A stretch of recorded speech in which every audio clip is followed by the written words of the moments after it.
चलिए, भारतीय संविधान में ली गई विदेशी स्रोत। ठीक है, यहाँ देश लिख लेंगे अमेरिका। अमेरिका से क्या क्या लिया गया है? आपातकाल। आपातकाल, देखिए एक होता है आपात उपबंध, ये क्या है? आपातकाल।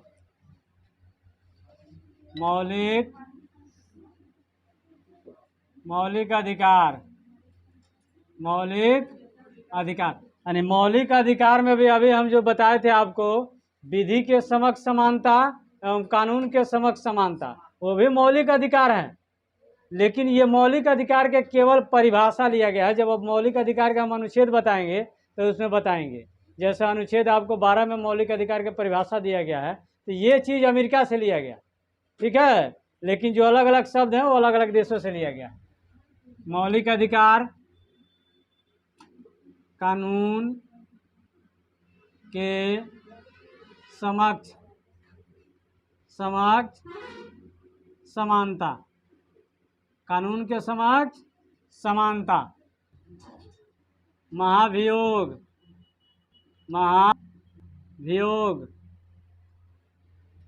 सर्वोच्च न्यायालय। सर्वोच्च न्यायालय।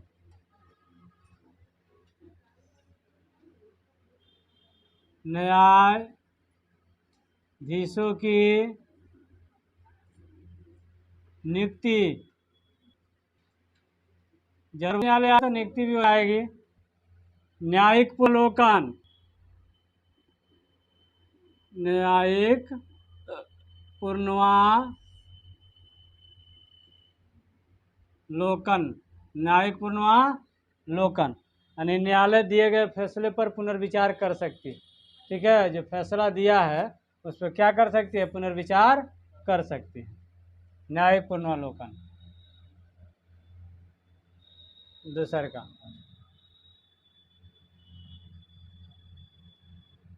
ब्रिटेन।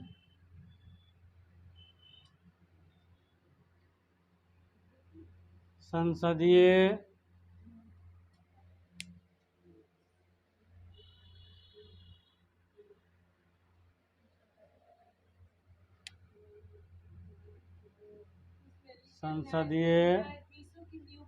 हाँ, न्यायाधीशों की नियुक्ति करने का तरीका। हाँ, वहाँ से लिया, अमेरिका से लिया गया। संसदीय शासन प्रणाली। संसदीय शासन प्रणाली। एकल नागरिकता। एकल नागरिकता। एकल नागरिकता। एकल नागरिकता।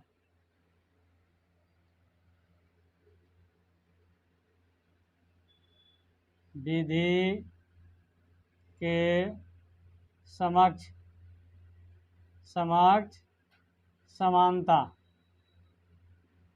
विधि के समक्ष समानता।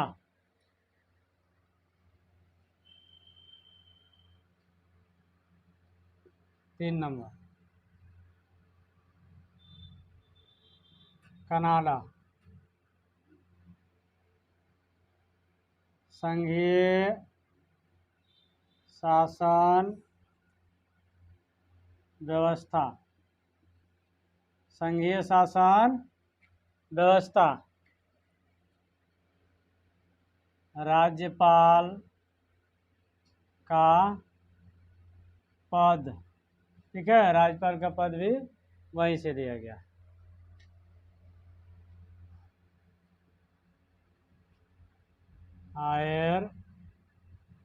आयरलैंड।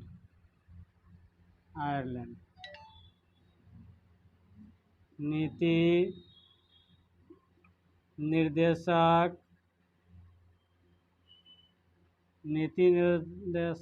तत्व।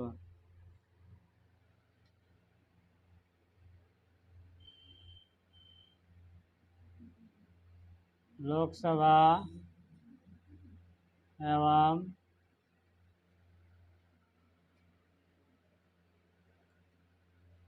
राज्य सभा में मनोनीत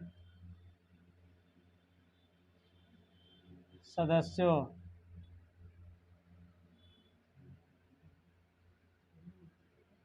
का प्रावधान।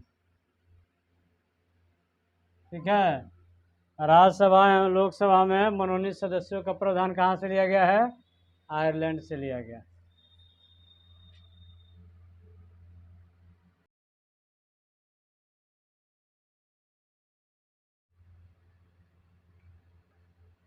जर्मनी, जर्मनी से क्या लिया गया है? आपात उपबंध, आपात उपबंध। जापान, जापान विधि द्वारा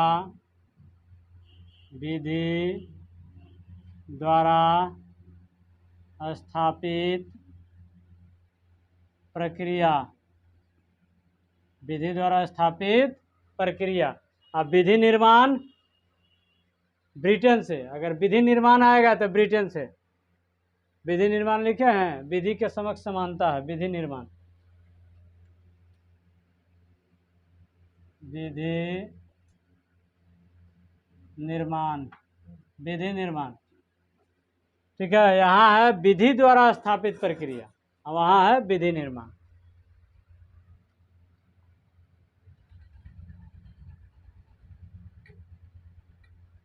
ऑस्ट्रेलिया,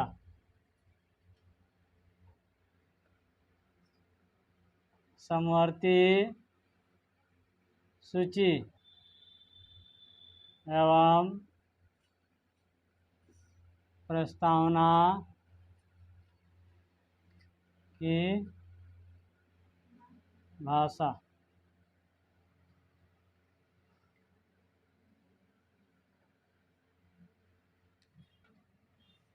रूस, मौलिक कर्तव्य, मौलिक कर्तव्य एवं पंचवर्षीय योजना। ठीक है, पंचवर्षीय योजना और मौलिक कर्तव्य।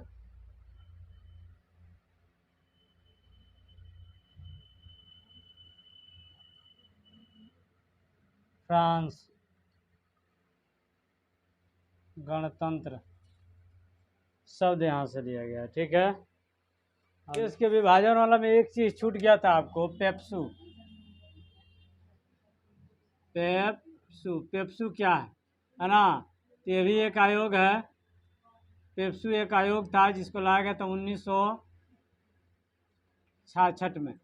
ठीक है, ये पेप्सू लाया था शाह आयोग। ठीक है, शाह आयोग। इस शाह आयोग ने क्या किया कि भाषा के ही आधार पर आपको हरियाणा को, हरियाणा, पंजाब, और कौन बना था वहाँ? चंडीगढ़,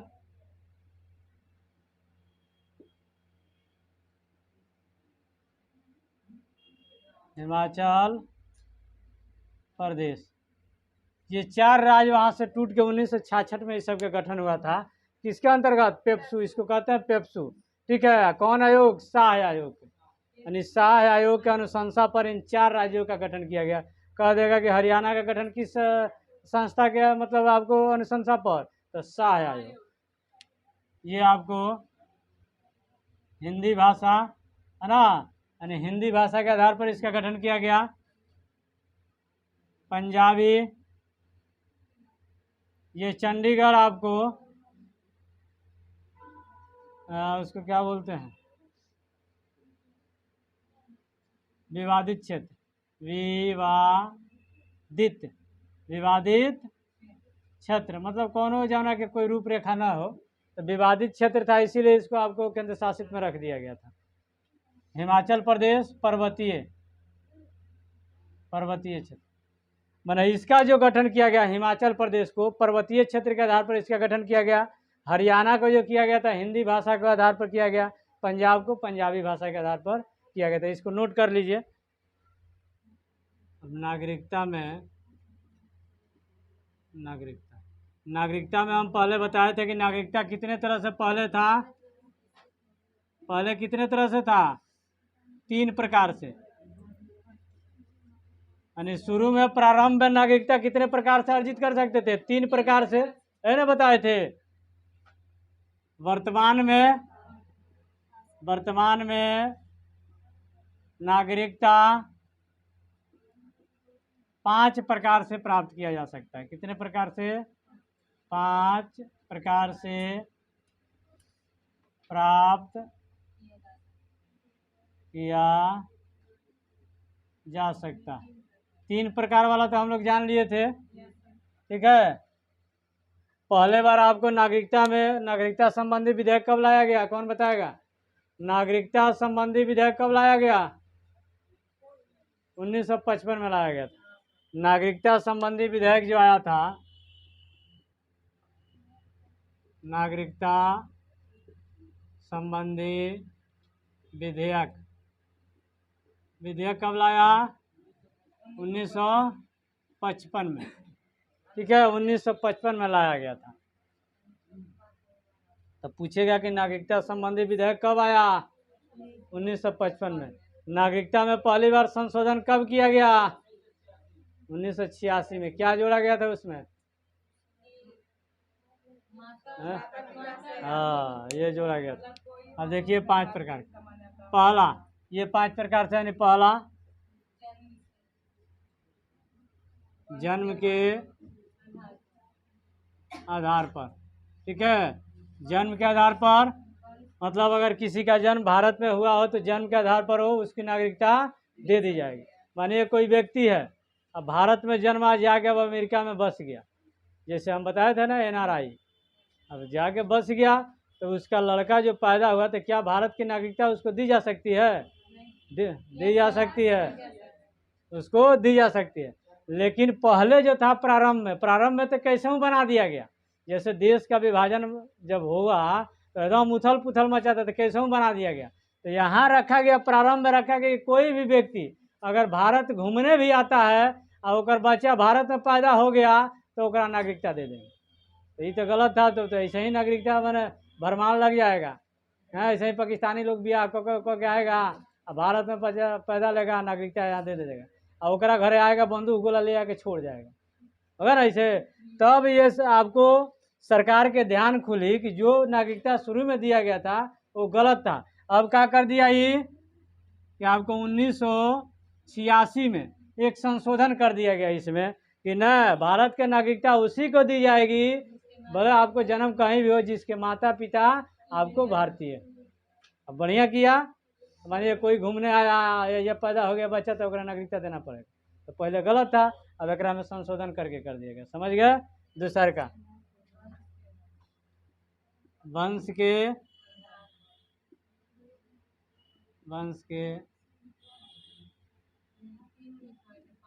के आधार पर, ठीक है, वंश के आधार पर मतलब पिता। वंश किससे चलता है भारत में? पिता के आधार पर, क्योंकि आपको भारत जो है या शुरू से ही भारत की जो सभ्यता है पितृसत्तात्मक सभ्यता। भारत की सभ्यता क्या है? पितृसत्तात्मक। एक भारत की मातृ सभ्यता सिंधु घाटी सभ्यता, ये पहली सभ्यता थी जो मातृसत्तात्मक थी, मैंने माता का मतलब विशेष जोड़ दिया गया था। तो मातृसत्तात्मक, भारत की प्रथम आपको मातृसत्तात्मक सभ्यता कौन थी? सिंधु घाटी सभ्यता। थोड़ा सा झलक आपको मिलता है सतवाहन काल में, क्योंकि सतवाहन काल में भी महिला शासिका बनी है, तो सतवाहन काल के भी मैंने कह सकते हैं कि वहाँ भी मातृसत्तात्मक था। बाकी भारत में जितनी भी सभ्यताएं शुरू हुई या अभी भी वर्तमान में भी क्या है?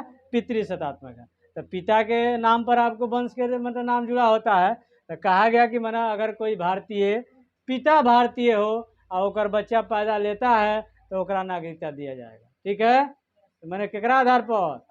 पिता। अब मानिए कोई महिला पाकिस्तान से आई और ओकर बच्चा पैदा लिया तो महिला कहेगी हमारा बच्चा के दे देंगे? नहीं देंगे, क्योंकि आपको पिता का होना चाहिए, भारतीय होना चाहिए।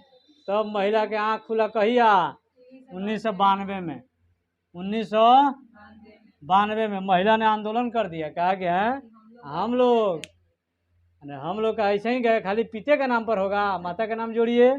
तो 1992 में जोड़ दिया गया कि अब पिता या माता माने दोनों में से कोई भारतीय हो, ठीक है, दोनों में से कोई भारतीय। दरअसल में महिलाओं के आंख खुला नहीं, इंडियन लोग महिला विदेशी महिलाओं से शादी कर लिया। तो पहले तो गैर कानूनी था, ये अपने महिला से विदेशी महिला से शादी कर लिया तो एकरो बना दिया कानून। देखिए हम लोग करते तो आम आदमी करता तो कहता जेल में चलो, है देता मान्यता नहीं देता। तो इंडियन पुरुष केकरा से शादी कर लिया, विदेशी महिला से। तो पहले तो केवल पिता के आधार पर था, अब कह दिया महिला के आधार पर, ठीक है। यानी पिता या महिला दोनों में से कोई आपको इंडियन हो तो ओकरा क्या करेंगे, नागरिकता दे देंगे, ठीक है। जैसे आप देख लीजिए 3 नंबर पंजीकरण। पंजीकरण के आधार पर अगर आप पंजीकरण करा लेते हैं, जैसे पंजीकरण के लिए क्या करना होगा, अगर भारतीय महिला से विवाह कर लीजिए, अगर कोई व्यक्ति भारतीय महिला से शादी कर लेता है तो ओकरा नागरिकता दे दी जाएगी। दूसर का कंडीशन, नौकरी कर लेता है, नौकरी, ठीक है, तो कितने साल, 7 साल। यानी भारत में अगर किसी महिला से शादी कर लेता है तो शादी करने के लिए मना थोड़े है, अरे आतंकवादी है तो ओकरा शादी कर सकता है। अगर वो लड़की के पसंद है वो आतंकवादी तो रोकेगा कोई, क्यों नहीं रोकेगा, क्योंकि ओकरा जीने का अधिकार है, मौलिक अधिकार है ना। तो कौनों से अनरा कोरिया कौनों से शादी कर सकती है, कोई रोक नहीं सकता। यहाँ तक जो पैदा करने वाला अगर माँ बाप तो रोक ही नहीं सकता, तो सरकार कौन चीज़, वो केहू से शादी कर सकती, ठीक है। तो शादी कर लेगा तो ओकरा नागरिकता दे दिया जाएगा। तो अब तोड़ दे नागरिकता नहीं दे दिया जाएगा, बात समझे नू। अब शादी कर ले तो ओकरा 7 साल भारत में रहना होगा, रजिस्ट्रेशन करा के। और ओकरा बादो कोई जरूरी है कि दिया जाए, हो सकता है कि शादी बम ब्लास्ट करने के लिए कर लिया हो कोनो पगली से, ये भी तो हो सकता है। इसीलिए 7 साल पहले ओकर जाँच उच होगा, और सरकार चाहे कि 7 साल में ओकर व्यवहार अच्छा है तो ओकरा देगा, ना तो नहीं दे सकता। ये कोई जरूरी नहीं कि 7 साल रहेगा तो मिलवे करेगा, ठीक है। उन्हें न्यूनतम रखा गया 7 साल, ठीक है। आगे देशीकरण। देशीकरण लेम सेम दोनों एक ही है। इसमें है कि विवाह या नौकरी करना होगा, और इसमें क्या है कि आपको भाषा वगैरह के ज्ञान हो। भाषा वगैरह के मतलब कोई जिस देश के नागरिकता आप लेना चाहते हैं भारत के, तो किसी राज्य के भाषा वगैरह आपको आना चाहिए, है ना, माने कला वगैरह में, भाषा कला। अब बताइए अर्जित भूभाग। अर्जित भूभाग मतलब समझे बात को, अर्जित भूभाग। हाँ, जैसे सिक्किम को मिलाया गया, जैसे किसी भी राज्य को या देश को जबरदस्ती, जैसे पाकिस्तान के, मानिए पाकिस्तान के लोग एकदम खलबलाए गए, अचानक भाग के आए कुछ पाकिस्तान के हिस्सा, और ओकरा मिला लिया गया। अब भारत मिला लिया तो ओकरा ऐसे ही दे देगा नागरिकता, ठीक है। तो अगर भूभाग को अर्जित किया जाता है तो ओकरा क्या करेंगे, ऐसे ही जैसे पीओके वाला क्षेत्र है ना, तो अभी तो वो पाकिस्तान के कब्जा में है, लेकिन भारत कह रहा है मेरा है। तो जिस दिन पाकिस्तान से हैंड ओवर होकर यहाँ आ जाए इंडिया में, तो क्या इसको नागरिकता दी जाएगी कि नहीं, दे दी जाएगी। किस आधार पर, अर्जित भूभाग के आधार पर दे दी जाएगी, ठीक है। चलिए अब नोट कर लीजिए इसको।